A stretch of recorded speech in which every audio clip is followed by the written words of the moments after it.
Why? Why?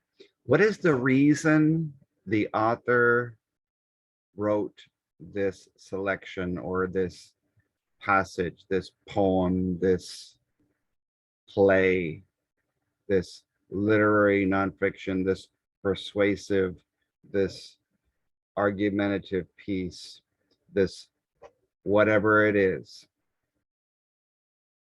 When I hold out my hand, you see my thumb, my fingers, and my pinky.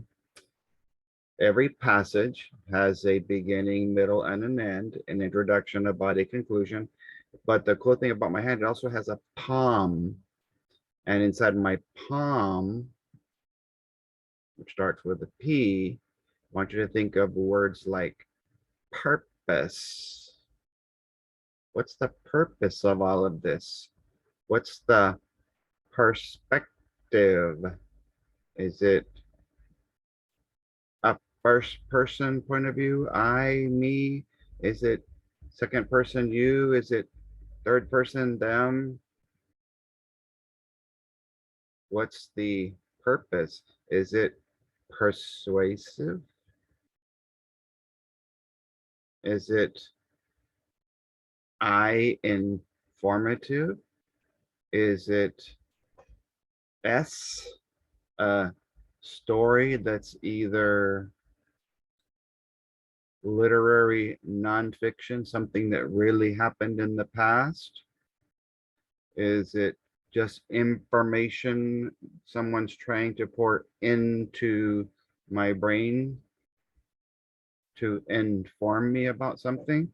Well, apparently the 8th graders and many other students struggle with author's purpose. So I'm going to show you a little strategy, in fact, several strategies that will give you some extra tools, not a way, not the way, but a way to think about questions like author's purpose in terms of a selection, a passage.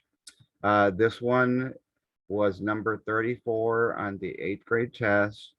Not even half the kids got it. And as you can see, the biggest distractors were F and G.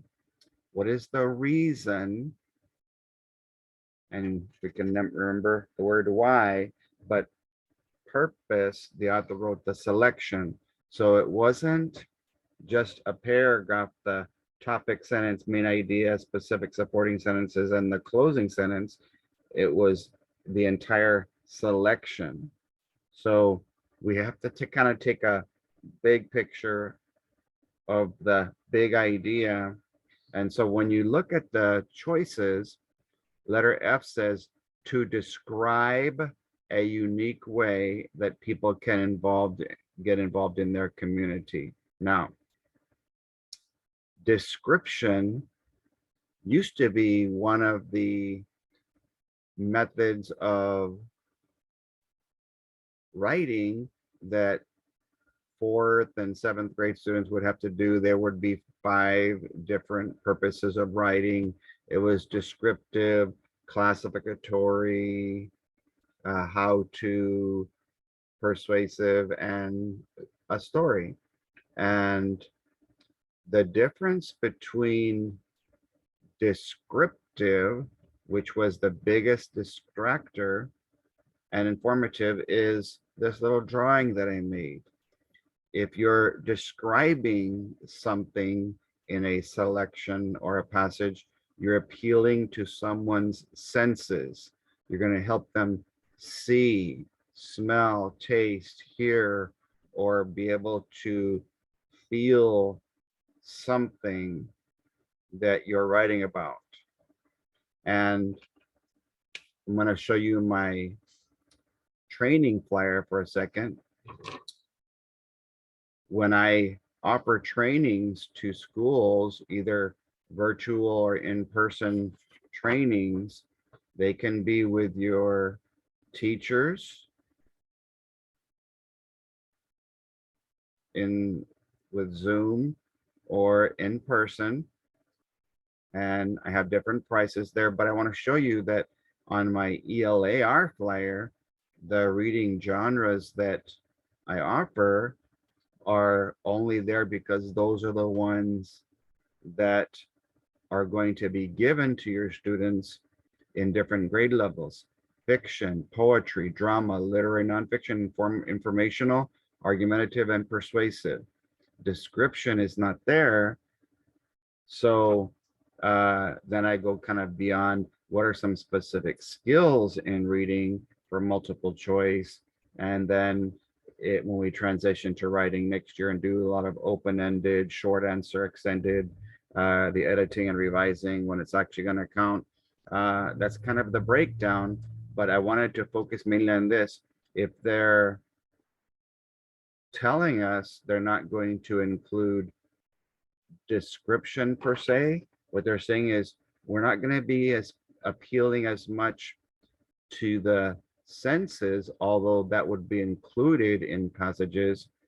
It's going to be information. We're going to be appealing not to the outside of your head, but the inside. I'm going to put information inside your brain in a way to inform you. So we're going to be eliminating letter F, and I want you to think of this: to describe a unique way. Which way? We have no idea. People can get involved. In what way? I don't know. In their community. Which specific communities? Well, since all of that is so vague, another reason, and I just made this yesterday, using Mrs. PVC, she's a reading teacher friend of mine, to help you with the process of elimination, your reading ER, your emergency room. And so a couple of things to help you with the process of elimination. First, let's look at her hand. Why does she have 4 fingers? Because on multiple choice, there's only 4 choices. And right now, at least for this year, there's 1 you're going to select and 3 you'll eliminate. And so whether it's odd answers, you see a bunch of E's sticking out of her head there. Well, which ones are we going to eliminate for the odd answers? Which ones are we going to eliminate for the even answers? Okay, so in reading, if the answer choices are not about the message, the main idea, let's eliminate those. What's the reason for the passage? What's the purpose? Or if this is the reason, what's the result? The cause and effect. If it's not the correct cause and effect relationship, we're going to eliminate that. If the answer choices are not what the subject that the question is asking about, we should eliminate. If the answer choices are not specific enough, like if I see PVC, the V is about vocabulary. The vocabulary in letter F is too vague compared to the vocabulary that's in the sentences of another choice that's more specific. So we're going to keep the one green goes in, red goes out, that's too vague. Which purpose? What's the reason? What's the point of view? What's the perspective? Is the compare and contrast relationship correct? And if you think of a paragraph or a passage or a pair of passages like a pair of shoes, everything in the passages are like the laces that tie everything together. And the question, the red light, has to relate directly to the answer, or in the future, the correct answers. And so we are going to, for sure, eliminate letter F, because I'm going to say not only do we not address or focus too much on description, which appeals to the senses, we're doing more informational, and this answer is also too vague. Letter G almost 20% of the kids chose that one, to convince community leaders to establish food forests. Well, when I look at the title, it was about food forests, about forests. It says edible forests are sprouting up across America. And so when you're doing convincing, you need to let your kids know is a synonym of the word persuade, persuasive. So because I teach persuasive to 10th graders who still this year have to write a prompt about a topic, and they have to take one position, one idea, and give you reasons why, it's very important that you look, especially at the beginning of the selection, is there a position or a point of view that the author has taken that they're trying to get you to go along with? And I just basically made an acronym using the word persuasive to show you things that will show up in a persuasive selection or passive. The bigger clue is the shoe, the ending, the laces that will tie it all together. You're going to notice an emotional extension going beyond what was given to say, I'm coming out of this selection and I'm going to make an extension to you to try and encourage you to do something, to exhort you to do something. And because I do teach 10th grade essays where they're persuading on their own, they have to make sure that one of their E's is taking time to edit their paper before they turn it in. Now, when I looked at the passage, there wasn't any persuading going on. In fact, it started, the first two paragraphs were narrative in nature. There was basically a sequence of events and dialogue. And so I said, well, let me check the other end. It was also a continuation. It went back to a story and dialogue. So there wasn't any convincing going on. And so sometimes you can tell if you look at me in my corner here, the introduction, if you don't find a position being taken and you don't find any exhortation or encouragement of change at the end, then they're really not a persuasive approach to the selection. So you can eliminate, because you have to identify the attributes of persuasive. 42%, the correct answer, to detail an alternative agricultural practice that is becoming more popular.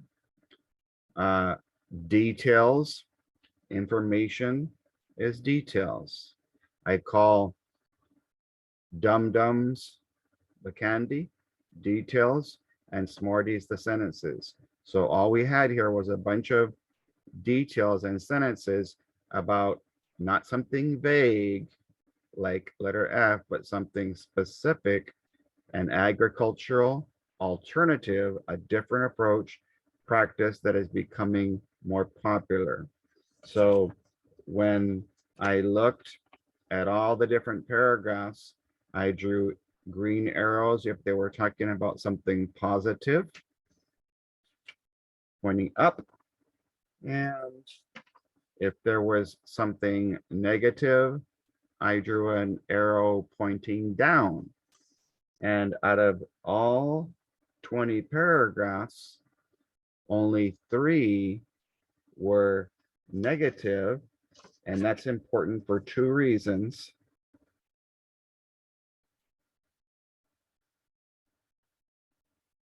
It was focusing mainly on popular, which is an opinion that's positive. Okay, so they were giving information. And if you remember my little Mrs. PVC, because of the 2 choices, because that was specific in terms of its answer choice, and it was informative. It wasn't vague in terms of its vocabulary. Then the purpose was probably to inform, to pour information into our heads. Now, the other reason why I used the arrows was because letter J said to expose flaws in the implementation of food for us. When you argue with people, you tend to think that one of you is right and one of you is wrong. And so one of the easiest ways to explain argumentative is that the author, or perhaps two people, if you have a paired passage, it's possible that one of the passages is going to take an approach that something being written about is right, and the other passage, whoever the other author is going to take a position that something is wrong, the rights and wrong about something. And so when you use the term, the vocabulary to exposing flaws in the implementation of food forests, since I showed you with all of the arrows, only 3 paragraphs in the entire selection were about some negative aspects of the whole edible forest sprouting up across America. I don't think 3 out of 20 paragraphs would really be an example of an argumentative saying that it's wrong. There would be a lot more negative that would be talking about the flaws. And so if your kids don't understand to expose and flaws, they would have to look that up in their dictionary, which they're allowed to do, so they can discover to expose means to show or to bring out into the open flaws, things that are wrong with something. And so that I would say is more of an argumentative approach. And they spent the entire passage giving us information about this new agricultural practice that, as you can see in the specific word choice, that is becoming more popular. So I believe I covered everything that I wanted to share with this one. So help your students understand to pay attention to the keywords in the questions and the answer choices, because there's a big difference between why an author included a simple paragraph and a topic sentence, main idea, specific supporting sentences, and a closing, compared to an entire selection, a passage that has an opening, and this one was a story. It wasn't a person taking a position or saying how something is extremely wrong with this system of forestry and eating what is produced in the trees because of the word edible, it being in the title, edible forests sprouting up across America. So those are some pointers to kind of help you. That Mrs. PVC was one method. The word persuasive, starting with position and ending with exhorting and encouraging change, since that wasn't there. And argumentative, looking at the right versus the wrong of something, that wasn't there. And description, not even being one of the purposes that are going to be tested. And the last thing that we mentioned was if I'm choosing between 2 answers that are reasonable, which your students thought the letter F and G were both reasonable, which one's more specific and which one's too vague based on the content? Because if they're asking your kids why an author wrote an entire selection, they're not going to be vague about the answer choices that will be correct, especially if one is vague and one is specific. Always eliminate the one that's more vague and select the one that's more specific.